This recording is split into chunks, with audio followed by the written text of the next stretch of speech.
Dans ONU Hebdo cette semaine, le représentant spécial adjoint du secrétaire général de l'ONU en RDC, chargé des opérations et de l'état des droits, était dans le Maniema. Rendez-vous dans ONU et nous pour les raisons de ces déplacements. Puis, dans la même rubrique, un atelier organisé à Goma sur la protection et le soutien aux victimes d'abus et exploitation sexuelle, atelier organisé par la MONUSCO en partenariat avec des agences de l'ONU.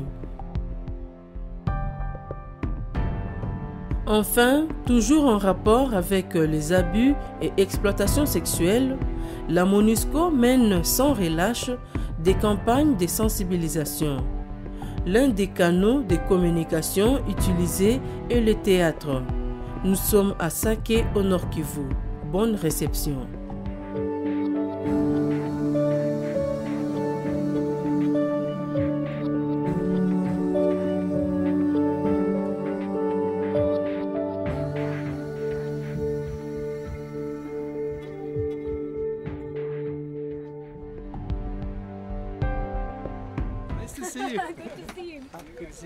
Le représentant spécial adjoint du secrétaire général de l'ONU en RDC, chargé des opérations et de l'état de droit, David Gressly, était en visite à Kindu. La situation sécuritaire dans la province, qui demeure encore préoccupante, était au centre des discussions avec le gouverneur de province. On a eu une très bonne discussion avec le gouverneur et le comité de sécurité ici, où on a discuté de la situation dans le sud, surtout, où il y a toujours des groupes armés, Mai. On a discuté comment on peut collaborer ensemble pour mettre fin à ces groupes armés. Donc pour moi, c'était très utile. On a aussi discuté de la situation de développement dans la province, le problème des routes, les problèmes d'accès pour la population, certaines zones sont enclavées, etc.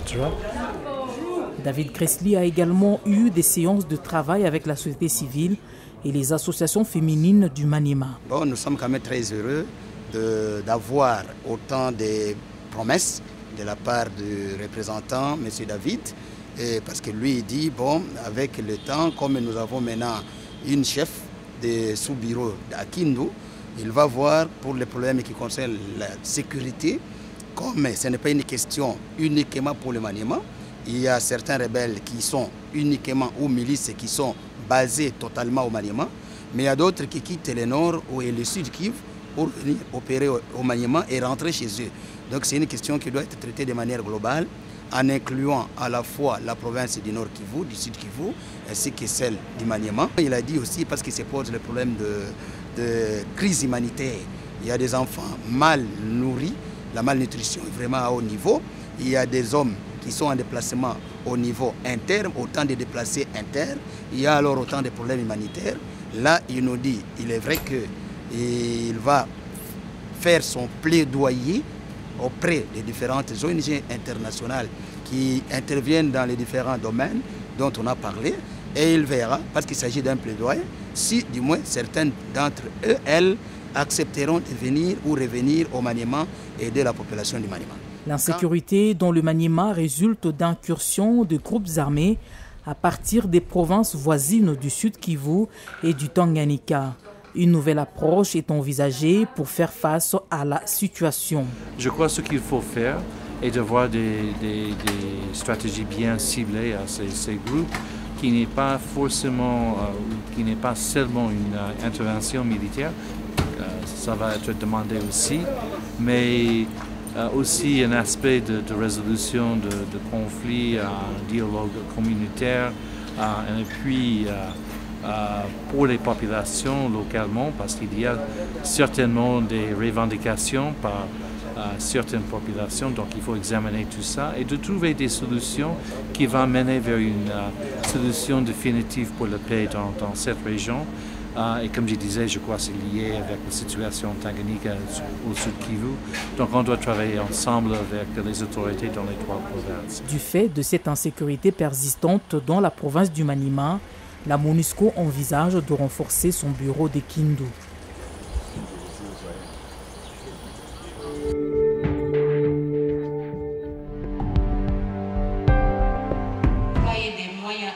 Goma Nord Kivu, la MONUSCO et ses partenaires, à savoir l'INFPA et l'UNICEF et d'autres partenaires locaux, organisent un atelier de protection et de soutien aux victimes des exploitations et abus sexuels. Ce que l'UNFPA fait. L'UNFPA et l'UNICEF accompagnent la MONUSCO dans les groupes de travail sur l'exploitation et les abus sexuels. Cet atelier rentre dans le cadre de notre programme de sensibilisation et de formation. Et aujourd'hui, on a eu une approche différente parce qu'on a mis ensemble aussi bien les communautés, mais également le personnel des Nations Unies. C'est pourquoi on l'a organisé dans l'enceinte du bureau du Nord Kivu. L'objectif était donc d'échanger et de partager les expériences vécues aussi bien par le personnel que également par les victimes et leurs représentants. L'exploitation et les abus sexuels. Quelles peuvent être les conséquences des abus et exploitations sexuelles sur les victimes? Que risquent les auteurs? Les intervenants ont apporté des éléments de réponse devant un auditoire composé autant du personnel de l'ONU que de membres des communautés locales. On passe à la situation dans laquelle un membre des Nations Unies aurait commis un cas d'exploitation ou d'abus sexuels.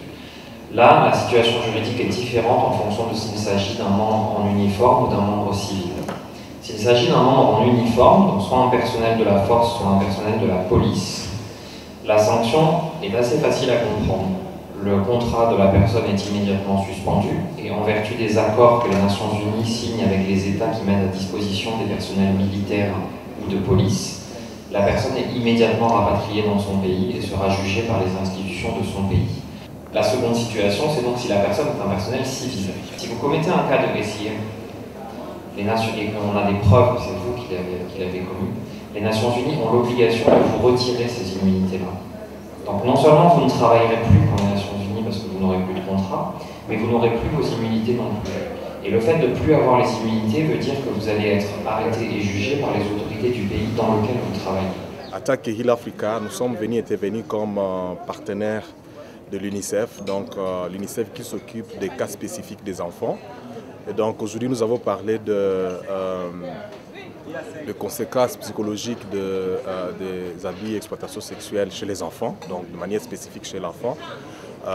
Donc il était question de montrer la particularité de l'enfant qui vit souvent dans des conditions de vulnérabilité, qui vit souvent dans des familles pauvres, qui vit aussi dans des familles qui sont déplacées, des familles qui ont connu des problèmes de guerre, qui ont connu toutes les conséquences liées à l'état de guerre et de sécurité. Et souvent cet enfant est la victime des abus et exploitations sexuelles. Donc tu es tombé sur la bonne personne. Moi je suis un agent de la MONUSCO. Oui, je sais. Mission des Nations Unies au Congo. Ah, voilà. Pays des études. Nous venons dans l'équipe Obama. Ah, waouh, tout ça. Les costumes, c'est nous. Les frais d'émission, c'est nous. Oh mon Dieu, je suis bénie. Pour illustrer les thèmes du jour, les organisateurs ont fait appel au talent de la troupe théâtrale de l'Union culturelle africaine de Goma. L'exposition vente qui a clôturé la journée a vu d'autres talents s'exprimer. Il s'agit des victimes d'exploitation et abus sexuels, lesquelles ont exposé des produits conçus et fabriqués par elles, fruits de leur formation dans des projets initiés en leur faveur. Les exposantes sont venues de Sake, Goma et Bukavu. La provenance de ce panier, c'est le résultat du projet qui a été soumis aux victimes des violences, des exploitations et abus sexuels des victimes des Kavumo. Ça, c'est le résultat, puisqu'ils ont été pris en charge par un projet. Il nous a octroyé du matériel, de donner aux victimes. Ils ont payé les formatrices pour apprendre aux femmes victimes de violences sexuelles de ne pas continuer à déambuler et pour réduire aussi la prostitution chez nous.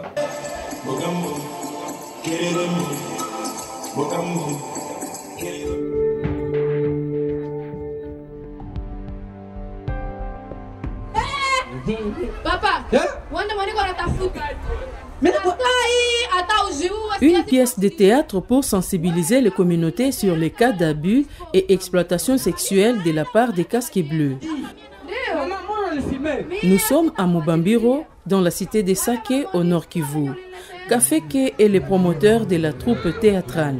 Là, nous avons pu montrer aux gens que juste après l'influence que les bailleurs a soumise à la fille. La fille est partie, a été tentée par des biscuits, des histoires à manger là. Juste après, elle a été exposée au rapport sexuel.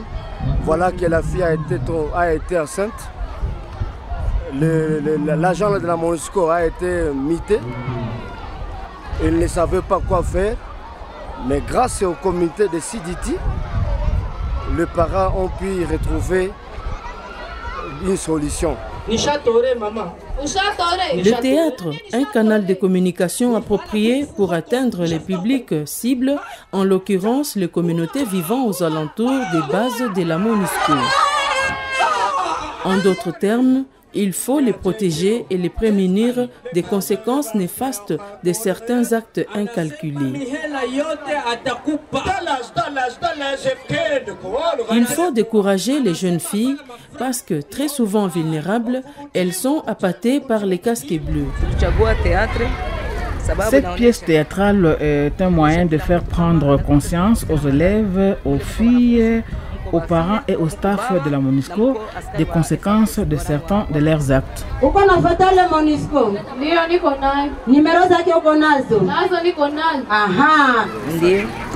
Nous avons constaté un changement parce que d'une part, la population est bien sensibilisée pour rapporter des cas. Aujourd'hui, elle rapporte moins de cas. Ensuite, du côté de la MONUSCO, les membres des contingents qui d'habitude sillonnaient les rues savent que la communauté peut les dénoncer. Ils ont aujourd'hui cessé. Ils ne vont plus chercher des femmes.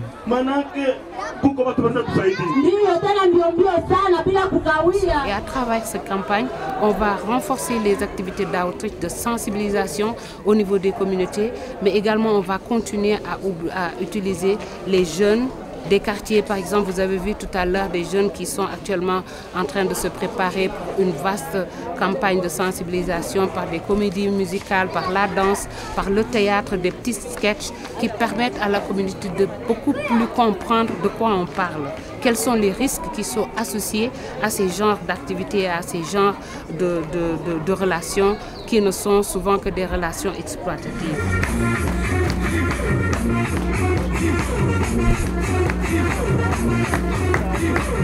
Il faut comprendre que nous, ce que nous avons fait dans le cadre de cette campagne, on a utilisé les réseaux qui existaient déjà. Donc ces réseaux ont souvent deux volets. Il y a le volet signalement des plaintes et le volet accompagnement des victimes. Dans le cadre donc, de la campagne, il y a l'activité de sensibilisation qui a été renforcée et ça nous a permis à faire sortir. Aujourd'hui, on reçoit pratiquement en 2018, depuis le début de l'année, sur l'ensemble des cas que nous avons, pratiquement, et on n'a eu que 4 cas qui se sont déroulés en 2018. Tous les cas, ce sont des anciens cas qui ont dû sortir grâce à l'impact des activités de sensibilisation de nos réseaux, mais également de cette campagne que nous sommes en train de mener.